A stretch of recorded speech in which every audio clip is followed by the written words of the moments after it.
भीड़ में या आपके आसपास के लोगों के साथ शांति से बात करना सीखो। लोग आपके इस बदलाव से अवश्य ही आपसे आकर्षित होंगे और जब भी बोलो प्यार से बोलो। ऐसा करने से आपका मन भी स्थिर हो जाएगा और आपका जीवन खुशियों से भी भर जाएगा। ऐसी सीख गौतम बुद्ध ने कई सालों पहले उस वक्त की पीढ़ी को क्यों दी थी? इसके पीछे का रहस्य क्या है? आज इसी रहस्य के बारे में हम गौतम बुद्ध की कहानियों के माध्यम से जानेंगे। तो बिना देर किए चलिए उन कहानियों की शुरुआत करते हैं। पहली कहानी बहुत समय पहले की बात है। एक शहर में एक आलीशान और शानदार घर था। वह शहर का सबसे खूबसूरत घर माना जाता था। लोग उसे देखते तो तारीफ किए बिना नहीं रह पाते। एक बार घर का मालिक किसी काम से कुछ दिनों के लिए शहर से बाहर चला गया। कुछ दिनों बाद जब वह वापस लौटा तो देखा कि उसके मकान से धुआं उठ रहा है। करीब जाने पर उसे घर से आग की लपटें उठती हुई दिखाई पड़ी। उसका खूबसूरत घर जल रहा था। वहां तमाशाबीनों की भीड़ जमा थी जो उस घर के जलने का तमाशा देख रही थी। अपने खूबसूरत घर को अपनी ही आंखों के सामने जलता हुए देख वह व्यक्ति चिंता में पड़ गया। उसे समझ नहीं आ रहा था कि अब क्या करे, कैसे अपने घर को जलने से बचाए। वह लोगों से मदद की गुहार लगाने लगा कि वे किसी भी तरह उसके घर को जलने से बचा लें। उसी समय उसका बड़ा बेटा वहां आया और बोला, पिताजी घबराइए मत, सब ठीक हो जाएगा। इस बात पर नाराज होता हुआ पिता बोला, कैसे न घबराऊं, मेरा इतना खूबसूरत घर जल रहा है। बेटे ने उत्तर दिया, पिताजी माफ कीजिएगा, एक बात मैं आपको अब तक बता नहीं पाया था। कुछ दिनों पहले मुझे इस घर के लिए एक बहुत बढ़िया खरीदार मिला था। उसने मेरे सामने मकान की कीमत की 3 गुनी रकम का प्रस्ताव रखा। सौदा इतना अच्छा था कि मैं इनकार नहीं कर पाया और मैंने आपको बिना बताए सौदा तय कर लिया। ये सुनकर पिता की जान में जान आई। उसने राहत की सांस ली और आराम से यूं खड़ा हो गया जैसे सब कुछ ठीक हो गया हो। अब वह भी अन्य लोगों की तरह तमाशाबीन बनकर उस घर को जलते हुए देखने लगा। तभी उसका दूसरा बेटा आया और बोला, पिताजी हमारा घर जल रहा है और आप हैं कि बड़े आराम से यहां खड़े होकर इसे जलता हुआ देख रहे हैं। आप कुछ करते क्यों नहीं? बेटा चिंता की बात नहीं है, तुम्हारे बड़े भाई ने यह घर बहुत अच्छे दाम पर बेच दिया है। अब ये हमारा नहीं रहा, इसलिए अब कोई फर्क नहीं पड़ता। पिता बोला, पिताजी भैया ने सौदा तो कर दिया था लेकिन अब तक सौदा पक्का नहीं हुआ है। अभी हमें पैसे भी नहीं मिले हैं। अब बताइए इस जलते हुए घर के लिए कौन पैसे देगा? यह सुनकर पिता फिर से चिंतित हो गया और सोचने लगा कि कैसे आग की लपटों पर काबू पाया जाए। वह फिर से पास खड़े लोगों से मदद की गुहार लगाने लगा। तभी उसका तीसरा बेटा आया और बोला, पिताजी घबराने की सच में कोई बात नहीं है। मैं अभी उस आदमी से मिलकर आ रहा हूं जिससे बड़े भाई ने मकान का सौदा किया था। उसने कहा है कि मैं अपनी जुबान का पक्का हूं।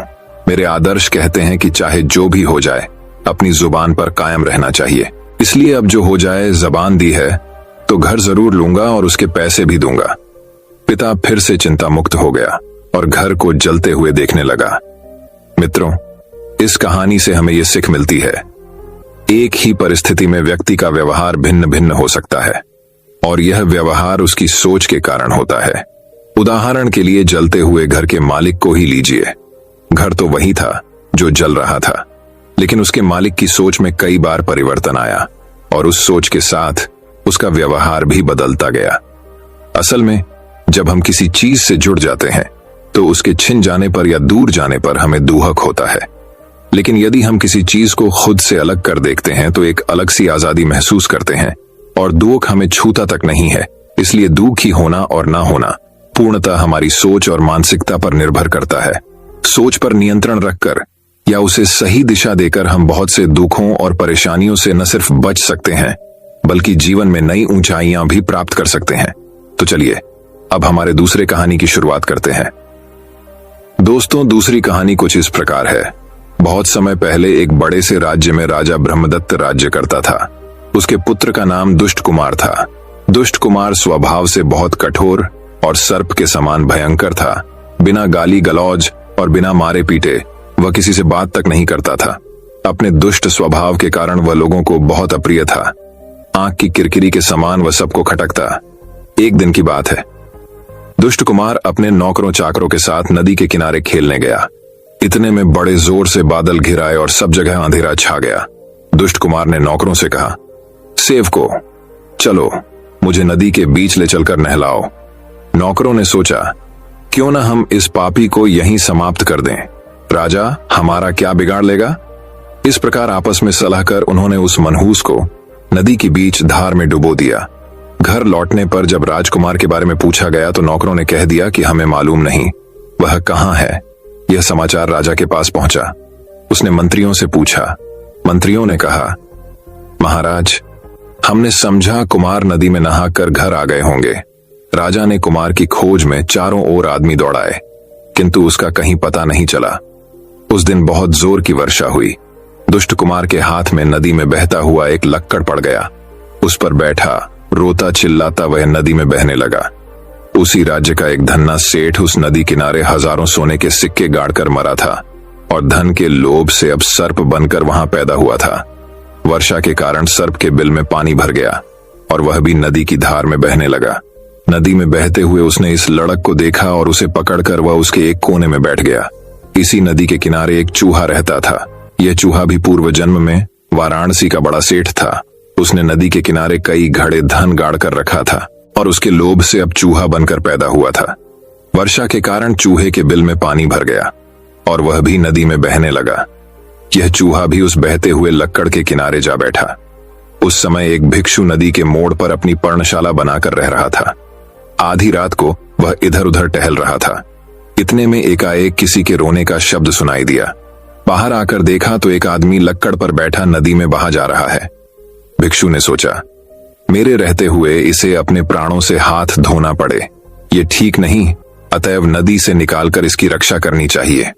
भिक्षु ने वहीं से चिल्लाकर कहा, डरो मत, डरो मत। और वह तेजी से पानी की धार को चीरता हुआ लक्कड़ के पास जा पहुंचा। लक्कड़ के सिरे को उसने जोर से पकड़ा और खींचकर नदी के किनारे ले आया। भिक्षु ने देखा कि लक्कड़ के ऊपर राजकुमार के अतिरिक्त एक सर्प, एक चूहा और एक तोता भी बैठे हुए हैं। उन्हें उठाकर वह अपनी कुटिया में ले आया। उसने आग जलाई और उनकी परिचर्या में लग गया। भोजन खिलाते समय भी भिक्षु ने सर्प आदि का ही अधिक ध्यान रखा। भिक्षु का यह आचरण राजकुमार को बहुत बुरा लगा। उसने सोचा, देखो इस पाखंडी को, मुझ जैसे राजकुमार का ध्यान न कर, यह पहले इनकी सेवा करता है। कुछ समय बाद चारों स्वस्थ हो गए तो उन्होंने अपने घर जाने की इच्छा प्रकट की। सबसे पहले सर्प ने उठकर भिक्षु को नमस्कार कर कहा, भंते, आपने मेरे ऊपर महान उपकार किया है। मैं आपका बहुत कृतज्ञ हूं। आप मुझे दरिद्र न समझें। नदी के किनारे मेरा बड़ा खजाना गड़ा हुआ है। आपको यदि कभी धन की आवश्यकता हो तो आप उस स्थान पर जाकर दीर्घ कहकर पुकारें, मैं आपकी सेवा में उपस्थित हो जाऊंगा। इसके बाद चूहे ने उठकर कहा, भंते, आप नदी के किनारे उंदुर कहकर आवाज लगाए, मैं शीघ्र ही आपकी सेवा में उपस्थित होऊंगा। तत्पश्चात राजकुमार की बारी आई। राजकुमार ने मन ही मन सोचा, यह तपस्वी बड़ा पाखंडी है। जब यह मेरे घर आएगा तो मैं इसे जीवित न छोड़ूंगा। उसने कहा, भंते, मेरे राजा होने के बाद आप मेरे यहाँ अवश्य पधारें। मैं आपका बहुत सत्कार करूंगा। कुछ समय बाद भिक्षु ने सोचा, चलूं, इन सब की परीक्षा करूं और देखूं कौन कौन क्या करता है। सबसे पहले भिक्षु सांप के बिल के पास पहुंचा। आवाज सुनते ही सांप तुरंत बिल से निकलकर आया और कहने लगा, महाराज, मेरा सब धन स्वीकार कर कृतार्थ करें। भिक्षु यह कहकर चल पड़ा कि फिर कभी आऊंगा। चूहे ने भिक्षु के प्रति अपनी कृतज्ञता प्रकट की। भिक्षु ने उन्हें भी वही उत्तर दिया। कुछ समय बाद भिक्षा मांगते हुए उसने उस राज्य में प्रवेश किया जहां दुष्ट कुमार था।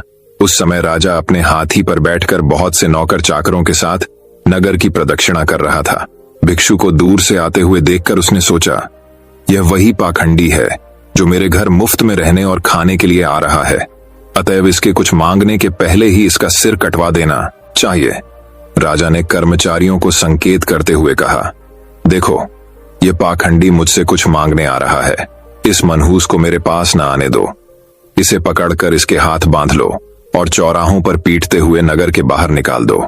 इसके बाद सिर काटकर धड़ को सूली पर लटका दो। राजा की आज्ञा पाते ही कर्मचारियों ने भिक्षु को पकड़ लिया और मारने के लिए ले चले। भिक्षु सोचता हुआ जा रहा था, कुछ लोग ऐसे होते हैं जिनकी पानी से रक्षा करने की अपेक्षा लकड़ी के लट्ठे की रक्षा करना ही अच्छा है। इस कहानी से हमें यह शिक्षा मिलती है। महंत भिक्षु ने दुष्ट कुमार की जान बचाई और समय आने पर उस दुष्ट राजकुमार ने अपनी जान बचाने वाली की जान लेने की कोशिश की। दुष्ट प्रवृत्ति का व्यक्ति सर्प से अधिक खतरनाक होता है।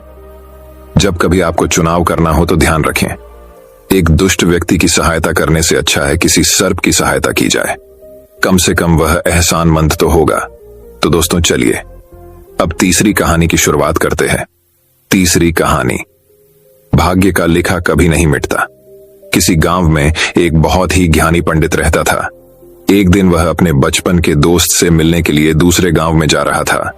उसका वह दोस्त बचपन से ही गूंगा और एक पैर से अपाहिज था। उस पंडित के गांव से उसके दोस्त का घर काफी दूर था। वहां जाने के लिए बीच बीच में कई सारे छोटे छोटे गांव पड़ते थे। पंडित रास्ते में अपनी धुन में चला जा रहा था। चलते चलते उसकी मुलाकात एक व्यक्ति से होती है। वह भी पंडित के साथ चलने लगता है। उस आदमी को देखकर पंडित बहुत खुश हो जाता है। उसने सोचा चलो अच्छा हुआ, साथ साथ चलने से उसका सफर आसानी से कट जाएगा। बात की शुरुआत करने के लिए उस पंडित ने उस व्यक्ति से उसका नाम पूछा तो उसने अपना नाम धर्मराज बताया। पंडित को यह नाम कुछ अजीब सा लगा, लेकिन उसने नाम के विषय में कुछ और पूछना उचित नहीं समझा। दोनों धीरे धीरे साथ में चल रहे थे। तभी रास्ते में एक गांव आता है। गांव का प्रवेश द्वार आते ही धर्मराज ने पंडित से कहा, तुम आगे चलो, मुझे इस गांव में एक काम है, मैं तुमसे आगे मिलता हूं। पंडित ने कहा ठीक है। वह आगे रिश्ते में चल देता है।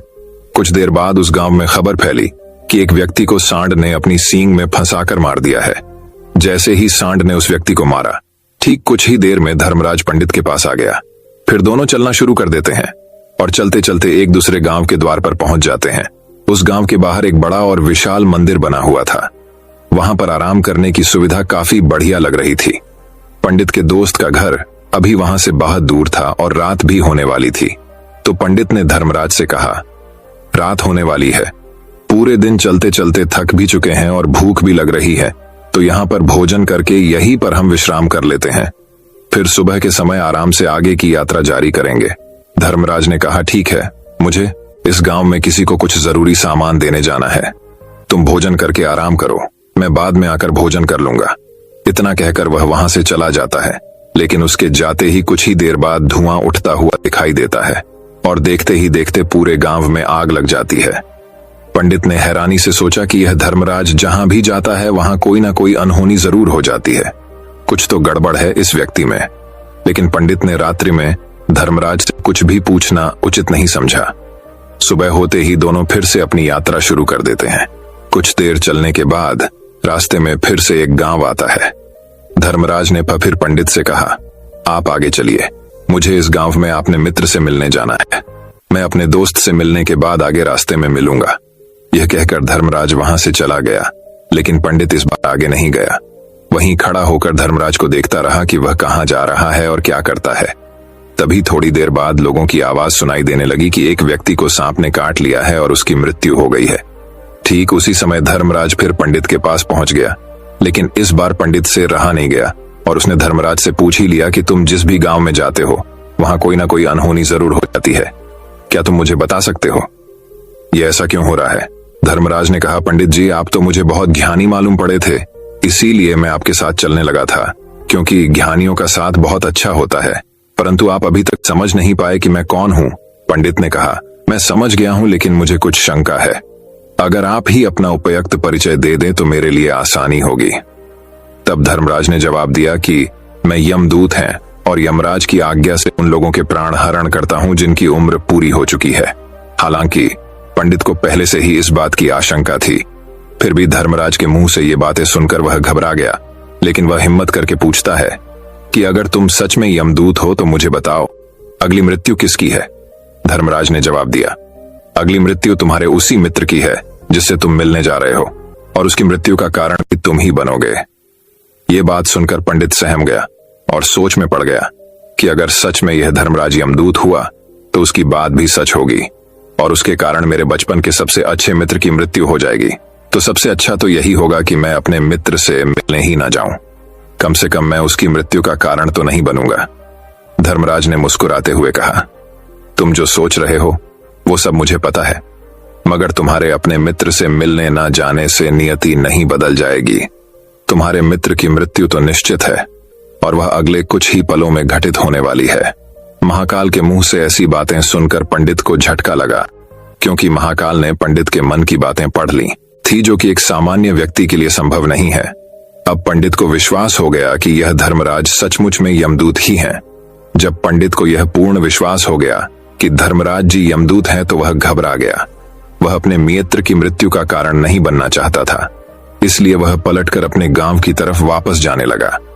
लेकिन जैसे ही पंडित वापस जाने के लिए मुड़ा, उसने देखा कि उसका मित्र तेजी से उसकी तरफ चला आ रहा है, जो कि पंडित को देखकर अत्यंत प्रसन्न दिखाई पड़ रहा था। अपने मित्र के आने की गति को देखकर पंडित को ऐसा लगा कि जैसे उसका मित्र काफी देर से उसका ही पीछा कर रहा है। लेकिन वह बचपन से ही गूंगा था और एक पैर से लंगड़ा भी था, इसलिए ना तो वह पंडित को आवाज देकर रोक पाया था और ना ही उस तक पहुंच पा रहा था। लेकिन जैसे ही वह पंडित के पास पहुंचा, अचानक ही जमीन पर गिर पड़ा और उसकी मृत्यु हो गई। पंडित हक्का बक्का होकर धर्मराज की ओर देखने लगा, जैसे कि वह पूछना चाह रहा हो कि आखिर क्या हुआ।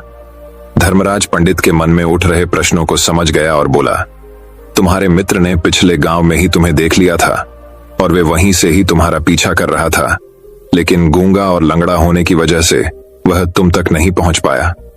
उसने अपनी पूरी ताकत लगाकर तुम तक पहुंचने का प्रयास किया, लेकिन बुढ़ापे में बचपन जैसी ताकत नहीं होती, इसलिए हार्ट अटैक होने के कारण उसकी मृत्यु हो गई। क्योंकि वह तुमसे मिलने के लिए अपनी सीमाओं को तोड़कर तुम्हारे पीछे भाग रहा था, इसलिए अपने मित्र की मृत्यु का कारण भी तुम ही कहलाओगे। अब पंडित को पूर्णतः विश्वास हो गया था कि धर्मराज एक यमदूत है और उसका कार्य जीवों के प्राण हरना है। लेकिन पंडित एक ज्ञानी व्यक्ति था। वह यह भी जानता था कि मृत्यु पर किसी का वश नहीं है, सबको एक ना एक दिन मरना ही है। यही सोचकर उसने अपने आप को संभाल लिया। लेकिन अचानक ही पंडित के मन में अपनी मृत्यु के बारे में जानने की इच्छा हुई, इसलिए उसने धर्मराज से पूछा कि जब मृत्यु मेरे दोस्त की होनी थी तो तुम शुरू से ही मेरे साथ क्यों चल रहे थे। यह प्रश्न सुनकर धर्मराज जोर से हंसा और बोला, मैं तो हर पल हर क्षण सभी के साथ चलता हूं, किंतु लोग पहचान नहीं पाते, क्योंकि लोगों के पास अपनी समस्याओं के अलावा किसी और व्यक्ति, वस्तु या घटना के बारे में सोचने का वक्त नहीं है, समझने या उसे देखने का समय ही नहीं होता। पंडित ने कहा, तो क्या तुम ये बता सकते हो कि मेरी मृत्यु कब, कहां और कैसे होगी। महाकाल ने कहा, हालांकि किसी भी सामान्य जीव के लिए अपनी मृत्यु के बारे में जानना ठीक नहीं है, क्योंकि कोई भी जीव हो वो अपनी मृत्यु के बारे में जानकर बहुत दुखी हो जाता है। हालांकि तुम जानी व्यक्ति मालूम पड़ते हो और तुमने जिस तरीके से अपने मित्र की मृत्यु को सहन कर लिया है, उसे देखकर लगता है कि तुम अपनी मृत्यु के बारे में जानकर भी दुखी नहीं होंगे। तो तुम्हारी मृत्यु आज से ठीक 6 महीने बाद आज ही के दिन किसी दूसरे राज्य में फांसी लगने से होगी। और सबसे हैरानी की बात तो यह होगी कि तुम स्वयं ही खुशी से उस फांसी को स्वीकार कर लोगे। इतना कहकर धर्मराज वहां से चला गया, क्योंकि अब धर्मराज के पास पंडित के साथ चलते रहने का कोई कारण न था। इसके बाद पंडित ने अपने मित्र के शरीर का अंतिम संस्कार किया और यथाशक्ति उसके क्रियाकर्म करके अपने गांव वापस आ गया।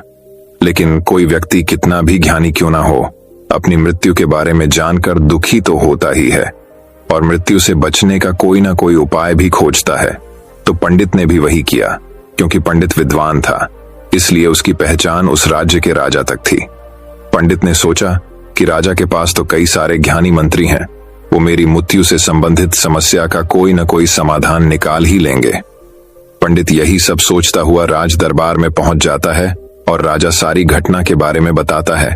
राजा ने अपने मंत्रियों को सारी समस्या बताई और उनसे सलाह मांगी। अंत में सभी ने विचार विमर्श करके कहा, अगर पंडित की बात सही है तो उसकी मृत्यु भी 6 महीने बाद ही होगी। लेकिन मृत्यु तो तब होगी जब वह किसी दूसरे राज्य में जाएगा। यदि वह किसी दूसरे राज्य में जाए ही ना तो मृत्यु ही नहीं होगी। मंत्रियों की यह सलाह राजा को भी सही लगी। इसके बाद पंडित के रहने की सारी व्यवस्था महल में ही कर दी गई और राजा के आदेश के बिना उस पंडित से किसी को भी नहीं मिलने दिया जाता था। लेकिन पंडित कहीं भी आ जा सकता था, ताकि पंडित को ये ना लगे कि वो राजा की कैद में है। परंतु पंडित डर के मारे स्वयं ही कहीं आता जाता नहीं था। धीरे धीरे महीने गुजरे गए और पंडित की मृत्यु का समय नजदीक आने लगा और अंततः वह भी दिन आ गया जिस दिन पंडित की मृत्यु होनी थी। तो जिस दिन पंडित की मृत्यु होनी थी उसकी एक रात पहले पंडित डर के मारे जल्दी ही सो गया, ताकि जल्दी से वह रात बीत जाए और अगला दिन आ जाए, ताकि मृत्यु टल सके।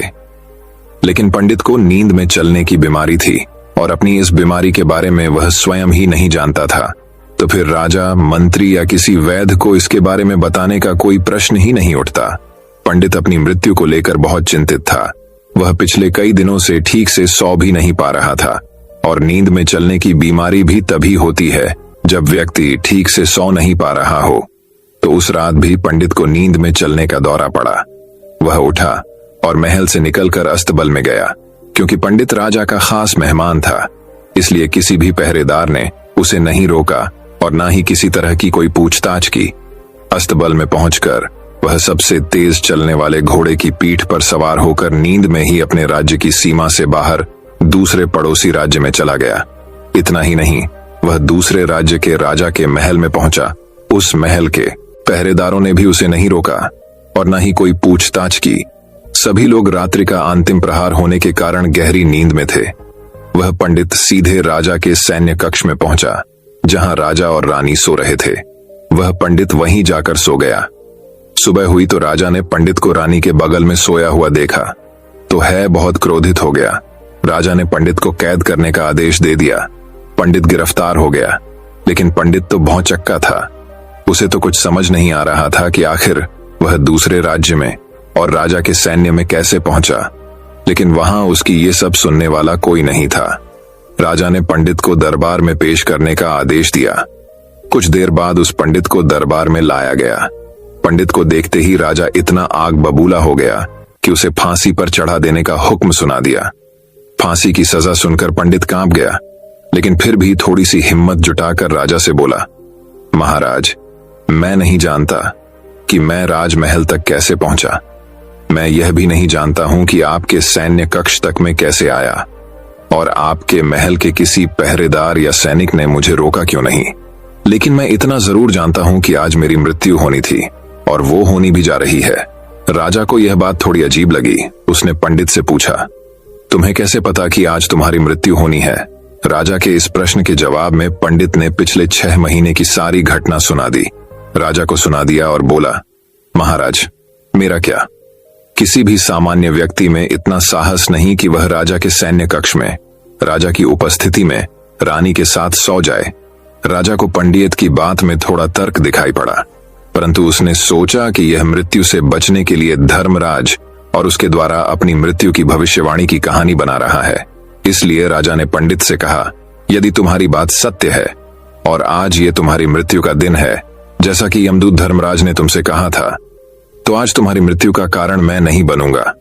लेकिन यदि तुम्हारी बात झूठी निकली तो निश्चित ही आज तुम्हारी मृत्यु का दिन होगा, क्योंकि जिस राज्य से पंडित आया था उस राज्य का राजा इस राजा का मित्र था। इसलिए इस राजा ने तुरंत अपने कुछ सैनिकों को पड़ोसी राजा के पास भेजकर पंडित की बात की सत्यता का प्रमाण मांगा।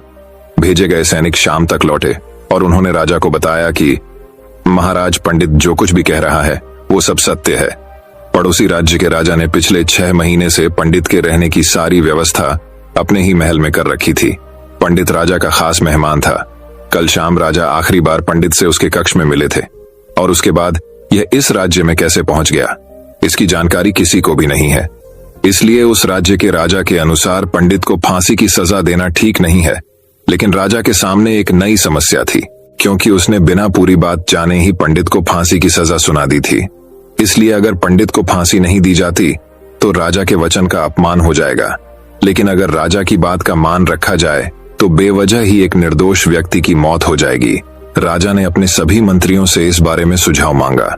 तो मंत्रियों ने राजा को सुझाव दिया कि महाराज, पंडित को एक कच्चे सूत के धागे से फांसी लगवा दी जाए। इससे आपके कथन का भी मान रह जाएगा, और कच्चे सूत के धागे से पंडित को फांसी भी नहीं लगेगी और उसके प्राण भी बच जाएंगे।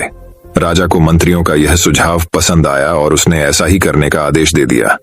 पंडित के लिए कच्चे सूत के धागे से फांसी का फंदा बनाया गया और नियम के अनुसार पंडित को फांसी पर चढ़ाया जाने लगा। सभी लोग बहुत खुश थे कि ना तो पंडित मरेगा और ना ही राजा का वचन खाली जाएगा। पंडित को भी पूर्ण विश्वास था, ये सूत के धागे से तो उसकी मृत्यु हो ही नहीं सकती। इसलिए उसी पर चढ़ने के लिए तैयार हो गया, जैसा कि धर्मराज ने भविष्यवाणी की थी कि तुम खुद ही अपनी फांसी को स्वीकार करोगे। लेकिन जैसे ही पंडित को फांसी दी गई, सूत का धागा तो टूट गया, लेकिन टूटने से पहले उसने अपना काम कर दिया था। पंडित के गले की एक नस सूत के धागे के झटके से कट चुकी थी और पंडित जमीन पर पड़ा तड़प रहा था। उसी पल उसके गले से खून की फुहार निकल रही थी और देखते ही देखते पंडित का शरीर पूरी तरह से शांत हो गया। सभी लोग आश्चर्यचकित थे और पंडित को मरता हुआ देख रहे थे। किसी को विश्वास नहीं हो रहा था कि कच्चे सूत के धागे से भी किसी इंसान की मृत्यु हो सकती है, लेकिन घटना तो घट चुकी थी। नियति ने अपना काम कर दिया था और धर्मराज की भविष्यवाणी सच हो चुकी थी। श्रीमद् भगवद गीता में भगवान श्री कृष्ण ने कहा है, जो होना होता है वो होकर ही रहता है। हम चाहे कितनी ही सावधानी बरतें, कितना ही उपाय कर लें, लेकिन घटना और घटना की पूरी प्रणाली पहले से ही तय होती है, जिसे हम थोड़ा सा भी इधर उधर नहीं कर सकते हैं। दोस्तों, शायद इसीलिए ईश्वर ने हमें भविष्य जानने की क्षमता नहीं दी है, ताकि हम अपने जीवन को ज्यादा बेहतर तरीके से जी सकें। और यही बात उस पंडित पर भी लागू होती है। अगर पंडित ने महाकाल से अपनी मृत्यु के बारे में ना पूछा होता तो 6 महीने तक राजा के महल में कैद रहकर डर डर कर जीने की बजाय ज्यादा बेहतर जीवन जीता। तो दोस्तों, उम्मीद करता हूं आपको इस कहानी से एक अच्छी सीख मिली होगी। ये कहानी आपको कैसी लगी हमें कमेंट बॉक्स में कमेंट करके जरूर बताएं। तो दोस्तों, चलिए अब चौथे कहानी की शुरुआत करते हैं। चौथी कहानी, एक व्यक्ति काफी समय से परेशान था, जिसके कारण वह बहुत चिड़चिड़ा और तनाव में रहने लगा। वह इस बात से परेशान था कि उसे घर का सारा खर्च उठाना पड़ रहा था। पूरे परिवार की जिम्मेदारी उसी पर है। उसके यहाँ कोई न कोई रिश्तेदार आता जाता रहता है। इन्हीं बातों को सोच सोच कर वह बहुत परेशान रहता था। इसी मानसिक तनाव के कारण वह अक्सर बच्चों को डांटते रहते हैं। उसका अपनी पत्नी से ज्यादातर किसी न किसी बात पर झगड़ा होता रहता था। एक दिन उसका बेटा उसके पास आया और बोला, पापा, मेरे स्कूल का होमवर्क करवा दो।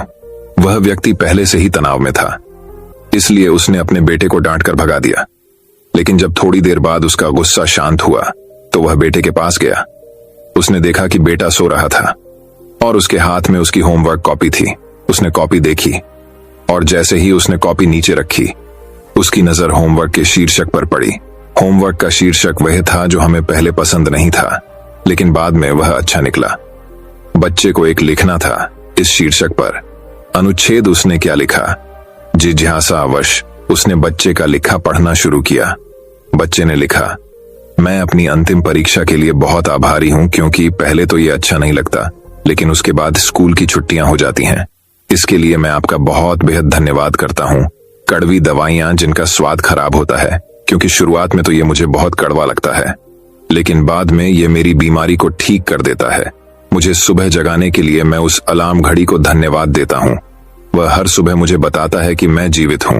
मैं भगवान को भी धन्यवाद देता हूं, जिन्होंने मुझे इतना अच्छा पिता दिया, क्योंकि शुरू में मुझे उनकी डांट बुरी लगती थी, लेकिन वह मेरे लिए खिलौने लाते थे, मुझे घुमाने ले जाते थे और अच्छी चीजें खिलाते थे। और मुझे खुशी है कि मेरे पास पिता हैं, क्योंकि मेरे दोस्त सोहन के पिता नहीं हैं। बच्चे का होमवर्क पढ़ने के बाद वह व्यक्ति उठा तो अचानक उसका मन बदल गया। बच्चे द्वारा लिखे गए शब्द उसके दिमाग में बार बार घूम रहे थे। खासकर उसकी आखिरी पंक्ति ने उसकी नींद उड़ा दी। फिर वह व्यक्ति चुपचाप बैठ गया और उसने उसकी परेशानियों के बारे में लिखना शुरू कर दिया। मुझे घर के सभी खर्चों का ध्यान रखना है। इसका मतलब है कि मेरे पास एक घर है और भगवान की कृपा से मैं उन लोगों से बेहतर स्थिति में हूं जिनके पास घर नहीं है। मुझे पूरे परिवार की जिम्मेदारी उठानी पड़ती है। इसका मतलब है कि मेरा एक परिवार, एक पत्नी और बच्चे हैं, और भगवान की कृपा से मैं उन लोगों से अधिक भाग्यशाली हूं जिनके पास परिवार नहीं है और वह दुनिया में बिल्कुल अकेले हैं। कोई न कोई दोस्त या रिश्तेदार मेरे घर आते रहते हैं। इसका मतलब है कि मेरी एक सामाजिक प्रतिष्ठा है और मेरे पास मेरे सुख दुख बांटने के लिए लोग हैं। ये सब विचार आते ही उसने हाथ जोड़ लिए, आकाश की ओर देखा और कहा, हे भगवान, बहुत बहुत धन्यवाद। मुझे खेद है कि मैं आपकी कृपा को नहीं पहचान सका। उसके बाद उसका मन एकदम बदल गया। उसकी सारी परेशानियां और चिंताएं मानो दूर हो गई। उसे अपने अंदर एक अजीब सी शांति महसूस हुई। वह दौड़कर अपने बेटे के पास गया और सोते हुए बेटे को अपनी बाहों में ले लिया और उसका माथा चूम लिया और अपने बेटे और भगवान को धन्यवाद देने लगे। हमारे जीवन में जो भी समस्याएं हैं, जब तक हम उन्हें नकारात्मक दृष्टि से देखते रहेंगे, तब तक हम मुसीबत में रहेंगे। और जैसे ही हम उन चीजों को सकारात्मक दृष्टिकोण से देखना शुरू करते हैं, हमारा मन एकदम बदल जाएगा हमारी सारी चिंताएं, सारी परेशानियां, सारे तनाव तुरंत खत्म हो जाएंगे और हम मुसीबत से बाहर निकलने के नए रास्ते देखना शुरू कर देंगे। किसी ने क्या सुंदर शब्द कहे हैं, जो लोग फूल देखना चाहते हैं उनके लिए हमेशा फूल होते। महाभारत के एक संवाद में मृत्यु के बाद सबसे बड़े दानवीर कर्ण की आत्मा ने भगवान कृष्ण से पूछा कि मेरी मां ने मुझे जन्म के समय छोड़ दिया था, क्या यह मेरा पाप था कि मैंने एक नाजायज संतान के रूप में जन्म लिया? द्रोणाचार्य ने मुझे शिक्षा देने से इनकार कर दिया क्योंकि वह मुझे क्षत्रिय नहीं मानते थे, क्या यह मेरी गलती थी? परशुराम ने मुझे शिक्षा दी और सभी ने मुझे श्राप दिया कि मैं अपनी शिक्षा भूल जाऊंगा क्योंकि वह मुझे क्षत्रिय मानते थे। गलती से एक गाय मेरे तीर के रास्ते में आ गई और मर गई और मुझे गांव के लोगों का श्राप मिला। मुझे द्रौपदी के स्वयंवर में अपमानित होना पड़ा क्योंकि मेरे साथ किसी भी राज परिवार के सदस्य की तरह व्यवहार नहीं किया जाता था। यहां तक कि मेरी मां कुंती ने भी स्वयं इस तथ्य को स्वीकार किया था कि मैं उनके अन्य पुत्रों की रक्षा के लिए एक पुत्र हूं। मुझे जो कुछ भी मिला वह दुर्योधन की कृपा से मिला। तो क्या यह गलत है कि मैं दुर्योधन के प्रति अपनी वफादारी का ऋणी हूं? श्री कृष्ण मंद मुस्कान के साथ बोले, कर्ण, मैं पैदा होने से पहले जेल में पैदा हुआ था। मेरी मौत कंस मामा के रूप में मेरा इंतजार कर रही थी। जिस रात मैं पैदा हुआ उसी रात मैं अपने माता पिता से अलग हो गया था। तुम्हारा बचपन घोड़ों की हिनहिनाहट और धनुष बाणों वाले रथों की छाया में व्यतीत हुआ। मैंने बचपन में गायें चुराई और गोबर उठाया। जब मैं चल भी नहीं पाता था मुझ पर कहीं कहीं जानलेवा हमले होते थे। न सेना, न शिक्षा, न गुरुकुल और न महल। मेरे मामा मुझे सबसे बड़ा शत्रु मानते थे। जब आप सबकी प्रशंसा होती थी आपकी बहादुरी के लिए, आपके शिक्षक और समाज से, उस समय मेरी शिक्षा भी नहीं हुई थी। बहुत समय बाद मुझे आर्षि सांदीपनि के आश्रम में जाने का अवसर मिला। कम से कम आपको अपनी पसंद की लड़की से शादी करने का मौका तो मिला। वो राधा भी न मिली जो मेरे प्राणों में बसती थी। मुझे इसे छोड़ना पड़ा। मुझे उन राजनीतिक कारणों से या उन महिलाओं के साथ कई शादियां करनी पड़ी जिन्हें मैंने राक्षसों से मुक्त कराया था। जरासंध के आतंक के कारण मुझे अपने परिवार को यमुना से एक सुदूर प्रांत में ले जाना पड़ा और उन्हें समुद्र के किनारे बसाना पड़ा। दुनिया ने मुझे कायर, धोखेबाज कहा। दुर्योधन जीत जाता तो जीत का श्रेय तुम्हें भी मिलता, लेकिन धर्मराज के युद्ध को जीतने का श्रेय अर्जुन को मिला। कौरवों ने अपनी हार के लिए मुझे जिम्मेदार माना। हे कर्ण, किसी का भी जीवन चुनौतियों से मुक्त नहीं है।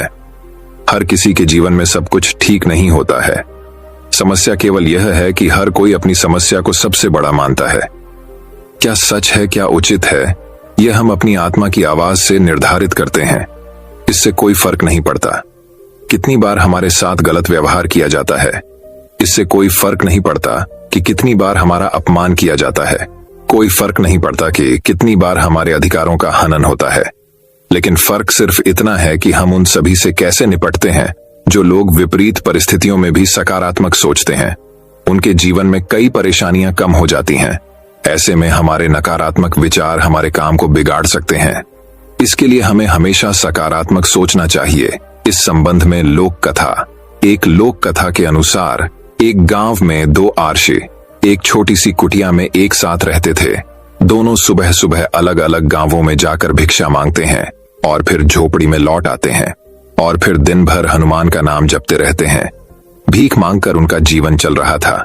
एक दिन वे दोनों अलग अलग गांवों में भीख मांगने निकले।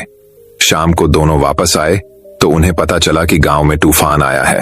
पहले संत अपनी कुटिया पर पहुंचे तो उन्होंने देखा कि औंधी के कारण कुटिया आधी टूट गई है। उसकी त्योरी चढ़ गई और भगवान को कोसने लगे। संत ने सोचा कि मैं रोज मंदिर में भगवान का नाम जपता हूँ।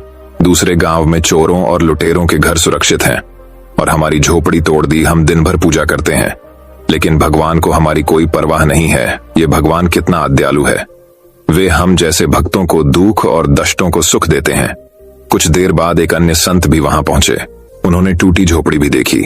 ये देखकर वह बहुत खुश हुआ और अपना सिर जमीन पर रखकर भगवान को धन्यवाद देने लगा। संत बोले, हे भगवान, आज मुझे विश्वास हो गया कि आप सचमुच हमसे प्रेम करते हैं। हमारी भक्ति और आराधना व्यर्थ नहीं गई। आपने इतने भीषण तूफान में भी हमारी आधी झोपड़ी बचा ली। हम आपकी झोपड़ी में आराम कर सकते हैं। आज से मेरा विश्वास और अधिक बढ़ गया है। इस कहानी से यही शिक्षा मिलती है कि हमें हर स्थिति को सकारात्मक दृष्टिकोण से देखना चाहिए। नकारात्मक विचार मानसिक तनाव बढ़ाते हैं और हम अच्छी चीजें भी नहीं देख पाते। और सकारात्मक सोच की शक्ति दिखाने के लिए एक और कहानी सुनिए। एक शहर में एक अमीर व्यापारी रहता था। एक दिन वह व्यापारिक यात्रा पर गया। रास्ते में घना जंगल था जिसे पार करके उसे अपनी मंजिल तक पहुंचना था, लेकिन वह चलने में बहुत थक गया था। इसीलिए वह आराम करने के लिए एक पेड़ के नीचे बैठ गया। आराम करते समय उसे प्यास लगी, लेकिन वह पानी नहीं लाया। वह सोचने लगा कि मेरे पास कुछ पानी है ताकि मैं अपनी प्यास बुझा सकूं। जैसे ही उसने ऐसा सोचा तभी एक चमत्कार हुआ और पानी से भरा एक घड़ा उसके सामने प्रकट हो गया। उसके बाद उसने पानी से अपनी प्यास बुझाई। कुछ देर बाद उसे भूख लग गई, लेकिन उसके पास खाना नहीं था। उसने खुद से कहा कि कितना अच्छा होगा अगर मुझे एक प्लेट में स्वादिष्ट भोजन मिल जाए तो मेरी भूख खत्म हो जाएगी। बात करते समय उसके साथ फिर से चमत्कार हुआ और विभिन्न व्यंजनों से भरी थाली सामने आ जाएगी। उसने पेट भर खाना खाया और फिर सो गया। उसने अपने मन से कहा कि मैं इस पथरीली जमीन पर कैसे सोऊंगा। काश कोई नरम बिस्तर होता। पलक झपकते ही एक आरामदायक बिस्तर उसके सामने आ गया। वह उस बिस्तर पर लेट गया। उसे ऐसा महसूस हो रहा था जैसे वह स्वर्ग में है, जहां उसकी सभी इच्छाएं एक के बाद एक पूरी हो रही हैं। वह इस बात से अनजान था कि जिस पेड़ के नीचे वह लेटा है वह कोई साधारण पेड़ नहीं, बल्कि एक कल्पित वृक्ष है जो सभी इच्छाओं को पूरा करने की शक्ति रखता है। बिस्तर पर लेटे लेटे अचानक उसके मन में एक विचार आया। यह जंगल कई तरह के जंगली जानवरों से भरा होगा जो किसी भी वक्त वहां हो सकते हैं। ऐसे में वह अपनी रक्षा भी नहीं कर पाएंगे। जैसे ही यह विचार उसके मन में आया, अचानक से एक खूंखार शेर वहां आ गया। वह शेर को अपने सामने देखकर पूरी तरह से भयभीत हो गया कि वह बच भी नहीं सका। शेर ने उस पर हमला किया और उसे मारकर खा गया। इस प्रकार एक नकारात्मक विचार ने उसकी जान ले ली। इसीलिए कहा जाता है कि मनुष्य अपने विचारों से प्रभावित होता है। सकारात्मक विचार हमेशा सकारात्मक परिणाम देते हैं, इसलिए हमेशा सकारात्मक सोच रखें। गौतम बुद्ध ने कहा है कि ब्रह्मांड की सारी शक्ति पहले से ही हमारी है। हम ही हैं जो अपनी आंखों पर पट्टी बांध लेते हैं और फिर रोते हैं कि कितना अंधेरा है। और जहां तक खुशी की बात है तो ये कोई खुशी नहीं है, बल्कि ये हमारे अपने कार्यों से आता है। तो दोस्तों चलिए अब 5वीं कहानी की शुरुआत करते हैं। 5वीं कहानी, गौतम बुद्ध से सीखें खुद को। एक बार गौतम बुद्ध एक शहर में प्रवास कर रहे थे। उनके साथ कुछ शिष्य भी थे। एक दिन उनके शिष्य शहर में घूमने के लिए निकले। वे शहर में घूम ही रहे थे कि तभी शहर के कुछ लोगों ने उन्हें अपशब्द कहे। उनके बुरे शब्दों को सुनकर शिष्यों को बहुत बुरा लगा और वे वापस लौट गए। बुद्ध ने देखा कि शहर से लौटकर आए उनके सभी शिष्य बहुत क्रोध में दिखाई दे रहे हैं। उन्होंने शिष्यों से पूछा, क्या बात है, आप इतने तनाव में क्यों हैं? तभी एक शिष्य क्रोध में बोला, हमें यहां से तुरंत चलना चाहिए। जब हम बाहर शहर में घूमने गए थे तो यहाँ के लोगों ने बिना वजह हमें बहुत बुरा भला कहा। जिस जगह हमारा सम्मान नहीं हो वहां हमें नहीं रहना चाहिए। बुद्ध ने कहा, क्या किसी और जगह तुम अच्छे व्यवहार की अपेक्षा रखते हो? दूसरे शिष्य ने कहा, इस शहर से तो अच्छे लोग ही होंगे। तब गौतम बुद्ध बोले, किसी जगह को सिर्फ इसलिए छोड़ देना ठीक नहीं कि वहां के लोग बुरा व्यवहार करते हैं। हमें तो कुछ ऐसा करना चाहिए कि जिस स्थान पर भी जाएं, उस स्थान को तब तक नहीं छोड़े जब तक अपनी अच्छाइयों से वहां के लोगों को सुधार न दे। हम जिस भी स्थान पर जाएं, वहां के लोगों का कुछ न कुछ भला करके ही वापस लौटें। बुद्ध ने कहा, जिस प्रकार युद्ध में बढ़ता हुआ हाथी चारों तरफ के तीर सहते हुए भी आगे बढ़ता जाता है, ठीक उसी तरह उत्तम व्यक्ति भी दूसरों के अपशब्दों को सहते हुए अच्छे कार्य करता रहता है। खुद को वश में करने वाले प्राणी से उत्तम कोई और नहीं हो सकता। बुद्ध की बात शिष्यों को अच्छी तरह से समझ में आ गई और उन्होंने वहां से जाने का इरादा त्याग दिया। तो दोस्तों चलिए अब 6ठी कहानी की शुरुआत करते हैं। 6ठी कहानी, मोची का लालच। किसी गांव में एक धनी सेठ रहता था। उसके बंगले के पास एक जूते सिलने वाले गरीब मोची की छोटी सी दुकान थी। उस मोची की एक खास आदत थी कि जो जब भी जूते सिलता तो भगवान के भजन गुनगुनाता रहता था। लेकिन सेठ ने कभी उसके भजनों की तरफ ध्यान नहीं दिया। एक दिन सेठ व्यापार के सिलसिले में विदेश गया और घर लौटते वक्त उसकी तबीयत बहुत खराब हो गई। लेकिन पैसे की कोई कमी तो थी नहीं, सो देश विदेशों से डॉक्टर, वैद्य, हकीमों को बुलाया गया, लेकिन कोई भी सेठ की बीमारी का इलाज नहीं कर सका। अब सेठ की तबीयत दिन प्रतिदिन खराब होती जा रही थी। वह चल फिर भी नहीं पाता था। एक दिन वह घर में अपने बिस्तर पे लेटा था। अचानक उसके कान में मोची के भजन गाने की आवाज सुनाई दी। आज मोची के भजन कुछ अच्छे लग रहे थे सेठ को। कुछ ही देर में सेठ इतना मंत्रमुग्ध हो गया कि उसे ऐसा लगा जैसे वो साक्षात परमात्मा से मिलन कर रहा हो। मोची के भजन सेठ को उसकी बीमारी से दूर लेते जा रहे थे। कुछ देर के लिए सेठ भूल गया कि वह बीमार है। उसे अपार आनंद की प्राप्ति हुई। कुछ दिन तक यही सिलसिला चलता रहा। अब धीरे धीरे सेठ के स्वास्थ्य में सुधार आने लगा। एक दिन उसने मोची को बुलाया और कहा, मेरी बीमारी का इलाज बड्ढे बड्ढे डॉक्टर नहीं कर पाए, लेकिन तुम्हारे भजन ने मेरा स्वास्थ्य सुधार दिया है। लो 1000 रुपये इनाम। मोची खुश होते हुए पैसे लेकर चला गया था। लेकिन उस रात मोची को बिल्कुल नींद नहीं आई। वो सारी रात यही सोचता रहा कि इतने सारे पैसों को कहां छुपा कर रखूं और इनसे क्या क्या खरीदना है। इसी सोच की वजह से वो इतना परेशान हुआ कि अगले दिन काम पे भी नहीं जा पाया। अब भजन गाना तो जैसे वो भूल ही गया था। मन में खुशी थी पैसे की। अब तो उसने काम पर जाना ही बंद कर दिया और धीरे धीरे उसकी दुकानदारी भी चौपट होने लगी। इधर सेठ की बीमारी फिर से बढ़ती जा रही थी। एक दिन मोची सेठ के बंगले में आया और बोला, सेठ जी, आप अपने ये पैसे वापस रख लीजिए। इस धन की वजह से मेरा धंधा चौपट हो गया। मैं भजन गाना ही भूल गया। इस धन ने तो मेरा परमात्मा से नाता ही तो डहवा दिया। मोची पैसे वापस करके फिर से अपने काम में लग गया। मित्रों, ये एक कहानी मात्र नहीं है। ये एक सीख है कि किस तरह हम पैसों का लालच हमको अपनों से दूर ले जाता है। हम भूल जाते हैं कि कोई ऐसी शक्ति भी है जिसने हमें बनाया है। आज के माहौल में ये सब बहुत देखते को मिलता है। लोग 24 घंटे सिर्फ जॉब की बात करते हैं, बिजनेस की बात करते हैं, पैसों की बात करते हैं। हालांकि धन जीवन यापन के लिए बहुत जरूरी है, लेकिन उसके लिए अपने अस्तित्व को भूल जाना मूर्खता ही है। आप खूब पैसा कमाइए, लेकिन साथ ही साथ अपने माता पिता की सेवा करिए, दूसरों के हित की बातें सोचिए और भगवान का स्मरण करिए। यही इस कहानी की शिक्षा है। दोस्तों, मैं उम्मीद करता हूं कि यह कहानी सुनने से आपके जीवन में अच्छे बदलाव आए होंगे। आपको इस वीडियो से क्या सीखने मिला, ये कमेंट करके जरूर बताइए। और अपने परिवार, दोस्तों या आपके करीबी इंसान के साथ ये कहानी शेयर करके उन्हें भी इस ज्ञान से परिचित करवाए। बाकी अगर आपको ये वीडियो दिल से अच्छी लगी हो तभी इस वीडियो को लाइक कर देना, और आपने अब तक इस चैनल को सब्सक्राइब न किया हो तो चैनल को सब्सक्राइब भी जरूर कर देना। आपका हर दिन शुभ हो और खुशियों से आपका जीवन भरा रहे। धन्यवाद। नमो बुद्धाय।